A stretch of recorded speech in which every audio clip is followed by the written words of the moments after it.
दोस्तों नमस्कार, स्वागत है आप सभी का ऑनलाइन एडा फर्स्ट यूट्यूब चैनल पर। जैसा कि दोस्तों आप जानते हैं किसी भर्ती संबंधित कोई भी जानकारी होती है आप सभी को ऑनलाइन एडा फर्स्ट चैनल के माध्यम से दी जाती है। इस वीडियो में हम बात करने वाले हैं उत्तर प्रदेश के अंदर अभी अभी जारी 3 भर्तियों को लेकर नई नोटिस के बारे में।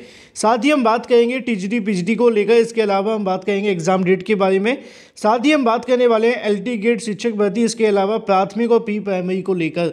तो एक एक करके सारी जानकारी हम कवर करते हैं। चलिए दोस्तों वीडियो शुरू करते हैं। वीडियो को लाइक कर दें, साथ ही शेयर कर दें और चैनल को सब्सक्राइब करना बिल्कुल ना भूलें, जिससे कि जानकारी आप सभी को ऑनलाइन एडा फर्स्ट चैनल के माध्यम से रियल ऑथेंटिक सबसे पहले मिलती रहे। शुरुआत करते हैं सबसे पहली अपडेट के बारे में, जो कि संबंधित है उत्तर प्रदेश के अंदर आज की तारीख में एक के बाद एक 3 नई भर्तियों को लेकर यहाँ से नोटिफिकेशन जारी किए गए हैं, जिनके बारे में जानकारी आप सभी को एक एक करके दी जाएगी। तो यहाँ पे दोस्तों आप सभी को देखने के लिए मिलेगा, लोक सेवा आयोग उत्तर प्रदेश के माध्यम से नोटिफिकेशन जारी करते हुए जानकारी दी जाती है। 23 दिसंबर 2022 को विज्ञप्ति के माध्यम से बताया जाता है कि सहायक अभियोजन अधिकारी मुख्य परीक्षा 2022 दिनांक 9/1/2023, इसके अलावा 10/1/2023 को लखनऊ के तमाम जनपदों पर करवाई जाएगी, जिसके बारे में जानकारी लिखी हुई है। इसके अलावा टाइमिंग भी यहाँ पे दी गई। साथ ही इसके बारे में बताया गया है कि जो भी संबंधित अभ्यर्थी यूपीपीएससी की ऑफिशियल वेबसाइट पर जाकर इससे संबंधित अपने जो एडमिट कार्ड हैं वो जाकर डाउनलोड कर सकते हैं। तो यहाँ से चीज़ें स्पष्ट हैं कि जो भी अभ्यर्थी सहायक अभियोजन अधिकारी परीक्षा में शामिल होने वाले हैं उन सभी के लिए एडमिट कार्ड जारी कर दिए गए हैं। इसी के साथ अगला नोटिफिकेशन देखने के लिए मिलता है, ये भी संबंधित है। अगर बात की जाए उत्तर प्रदेश लोक सेवा आयोग के माध्यम से, उत्तर प्रदेश लोक सेवा आयोग के माध्यम से एक और नोटिफिकेशन जारी करते हुए जानकारी दी जाती है, जो कि संबंधित है आयोग की विज्ञापन संख्या 0/2020 के संबंध में, जो कि पशु चिकित्सा अधिकारी के पदों के संबंध में देखने के लिए मिलती है। और इसके बारे में जो परिणाम घोषित किया गया था उसके नीचे और भी बहुत सारी जानकारी लिखी हुई है, जो भी संबंधित अभ्यर्थी जाकर चेक कर सकते हैं। बात कर लेते हैं एक और बड़ी अपडेट के बारे में, जो कि संबंधित है उत्तर प्रदेश में एग्जाम डेट की घोषणा को लेकर। जैसा कि दोस्तों आप सभी ने 2-4 दिन पहले एक वीडियो देखा होगा, जिसमें मैंने आपको जानकारी दी थी कि जहां पे आप सभी की एग्जाम डेट को लेकर यहां से अनाउंसमेंट कर दी गई थी आयोग के माध्यम से, लेकिन आयोग ने कोई भी ऑफिशियल नोटिफिकेशन अभी तक जारी नहीं किया गया था।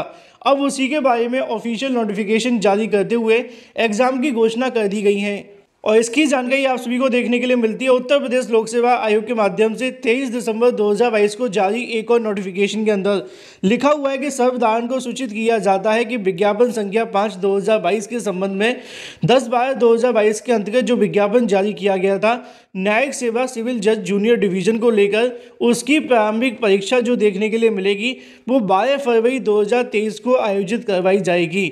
तो ऐसे अभ्यर्थी जो भर्ती के लिए लगातार इंतजार कर रहे थे पीसीएस जो को लेकर, अब उनके लिए यहाँ से एग्जाम डेट भी आ चुकी है, तो अपनी तैयारी और भी तेज कर दें, क्योंकि आपकी परीक्षा 12 फरवरी 2022 को होने वाली है, 23 को। बात कर लेते हैं अपनी अगली अपडेट के बारे में, जो कि संबंधित है टीजीटी पीजीटी 2022 को लेकर। इसके अलावा अगर बात की जाए एलटी गेट के बारे में, तो टीजीटी पीजीटी 2022 के बारे में बहुत सारे अभ्यर्थियों के माध्यम से उत्तर प्रदेश माध्यमिक शिक्षा सेवा चयन बोर्ड पर जाकर एक बार फिर से जानकारी लेने का प्रयास किया गया। तो ऐसे में जानकारी मिली कि टीजीटी पीजीटी को लेकर चेयरमैन तो मौजूद नहीं थे, लेकिन उप सचिव के माध्यम से अभ्यर्थियों को बताया गया। अभ्यर्थियों के माध्यम से जानने का प्रयास किया गया कि टीजीटी पीजीटी भर्ती को लेकर चयन बोर्ड का क्या रोड मैप है। तो उप सचिव ने जो जानकारी दी है वो मैं आप सभी को बताता हूँ। उनका कहना है कि टीजीटी पीजीटी भर्ती को लेकर सदस्य ना होने के चलते पूरा काम नहीं हो पा रहा है, लेकिन जो भी संभव काम है वो किए जा रहे हैं, पहला। दूसरा, उनके माध्यम से पूछा गया कि चेयरमैन छात्रों की बातों का जवाब क्यों नहीं दे रहे हैं, तो उनका कहना ये था कि ये चेयरमैन पर डिपेंड करेगा, वो क्या करते हैं क्या नहीं। हमारे हाथ में जो भी है, जो भी संबंधित हम कर सकते हैं कामों को वो कर रहे हैं। इसके अलावा अगर बात कीजिए परीक्षा कब तक देखने के लिए मिलेगी, इसकी जानकारी चेयरमैन के माध्यम से दी जा सकती है, लेकिन परीक्षा की तारीखों को लेकर भी कोई निर्धारण नहीं हो पा रहा है, क्योंकि सबसे बड़ी समस्या सदस्यों के बारे में है। तो उत्तर प्रदेश माध्यमिक शिक्षा सेवा चयन बोर्ड के माध्यम से टीजीटी पीजीटी 2022 भर्ती को लेकर काम तो किया जा रहा है, ऐसा उनका कहना है, लेकिन परीक्षा कब तक करवाएंगे, कितना समय लगेगा, कितने समय के बाद परीक्षा की तारीखों का ऐलान करेंगे, इसके बारे में जवाब ना तो उप सचिव के माध्यम से दिया जा रहा है, ना ही सचिव के माध्यम से।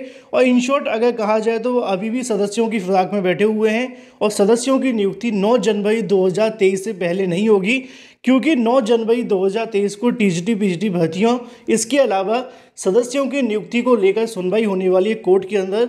उसके बाद ही कोर्ट कोई इससे संबंधित आदेश दे सकती है। तो आज भी कुछ अभ्यर्थियों के माध्यम से जानने का प्रयास किया गया था टीजीटी पीजीटी के बारे में, लेकिन हर बार की तरह सदस्यों का होना और इसके अलावा अगर बात की है उप सचिव के माध्यम से काम करने का बहाना, दोनों जानकारी दी गई, लेकिन परीक्षा के बारे में पूरे तरीके से स्पष्ट जानकारी अभी भी देखने के लिए नहीं मिली कि कब तक वो परीक्षा करवाने वाले हैं, लेकिन दावा करते हैं कि हम परीक्षा की तैयारी कर रहे हैं। बात कर लेते हैं अपनी अगली अपडेट के बारे में, जो कि संबंधित है 9,334 पदों पर नई एलटी गेट शिक्षक भर्ती के विज्ञापन के बारे में, जिसका इंतजार बेसब्री से अभ्यर्थी कर रहे हैं। 9,334 पदों के अंदर ही आपको एलटी गेट शिक्षक देखने के लिए मिलेंगे, तो इसी के साथ आपकी जीआईसी प्रवक्ता की भर्ती भी आपको देखने के लिए मिलेगी। इन दोनों पदों को जोड़कर ही 9,300 पदों पर इस भर्ती का विज्ञापन जारी होगा। जानकारी देखने के लिए मिली है शिक्षा निदेशालय के माध्यम से। बताया गया था कि शासन की तरफ से शिक्षा निदेशालय को पत्र भेजकर योग्यता से संबंधित विवाद को लेकर यहां से काम किया गया है, और जिस कमेटी का गठन किया गया था एलटी गेट शिक्षक भर्ती के विवाद को खत्म करने के लिए, उनके माध्यम से अपनी जो रिपोर्ट है वो सौंप दी गई है। मतलब ये होता है कि एलटी गेट शिक्षक भर्ती के विज्ञापन जारी करने को लेकर जो योग्यता से संबंधित समस्याएं देखने के लिए मिल रही थी, शिक्षा निदेशालय के माध्यम से यहाँ से कमेटी का गठन किया गया था, जिसमें शिक्षा निदेशालय, इसके अलावा यूजीसी, एनसीटीई और भी तमाम लोगों को पीसीएस लेवल के रखकर यहाँ से एक कमेटी बनाई गई थी, जिसमें एलटी गेट शिक्षक भर्ती योग्यता का निर्धारण करने को कहा गया था। उस कमेटी की जो रिपोर्ट है वो सौंप दी गई है, और जानकारी ये भी देखने के लिए मिली है कि इस रिपोर्ट से संबंधित जानकारी उत्तर प्रदेश लोक सेवा आयोग को भी भेजी गई है।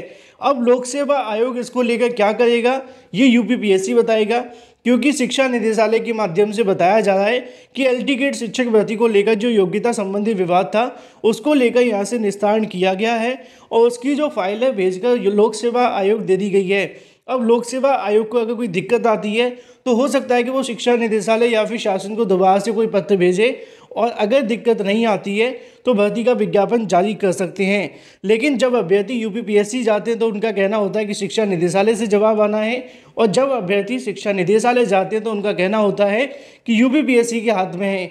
लेकिन अब देखना ये होगा किसके हाथ में क्या जाता है, क्योंकि एलटी गेट शिक्षक भर्ती को लेकर शिक्षा निदेशालय ने स्पष्टीकरण दिया है कि एलटी गेट शिक्षक भर्ती संबंधित जो विवाद है उसको लेकर सारा का सारा काम खत्म करते हुए अब लोक सेवा आयोग के पास फाइल भेज दी गई है। देखना ये होगा कि फाइल के अंदर अगर कोई गलती नहीं होती है या योग्यता संबंधित विवाद पूरे तरीके से खत्म हो जाता है तो भर्ती के विज्ञापन को लेकर यूपीपीएससी क्या जवाब देता है। जल्दी इसको लेकर यूपीपीएससी के अधिकारियों से मुलाकात की जाएगी और पूछा जाएगा कि भर्ती का स्टेटस क्या है। बात कर लेते हैं अपनी अगली अपडेट के बारे में, जो कि संबंधित है प्राथमिक और प्री प्राइमरी को लेकर। प्राथमिक और प्री प्राइमरी के बारे में वहाँ के बेसिक शिक्षा मंत्री संदीप सिंह जी के माध्यम से कभी कभी जानकारी अपने ट्विटर हैंडल की तरफ से दी जाती है, और वही मैं आप सभी को देने वाला हूँ। यहाँ पे आप सभी को देखने के लिए मिलेगा, जिनके माध्यम से निष्ठा 4.0 प्री को यहाँ पे लॉन्च किया गया है, और उसी के संबंध में उनके माध्यम से ट्वीट करके इसके संबंध में जानकारी भी दी गई है। लिखा हुआ है कि SCRT लखनऊ में आयोजित BSA समीक्षा बैठक में प्रदेश के प्राथमिक स्कूलों में प्री प्राइमरी छात्रों के लिए निष्ठा 4.0 आई स्मार्ट प्रोग्राम लॉन्च किया गया है, जिसमें प्राइमरी के बच्चों को बेहतर शिक्षा उपलब्ध कराने की शुरुआत की गई है। इसको लेकर यहाँ से नीचे इमेजेस आप सभी के सामने हैं, लेकिन ये इन पदों पर भर्तियाँ कब तक करेंगे इसके बारे में कुछ नहीं बताते हैं। फिलहाल इस वीडियो के माध्यम से इतना ही। Thank you for watching this video.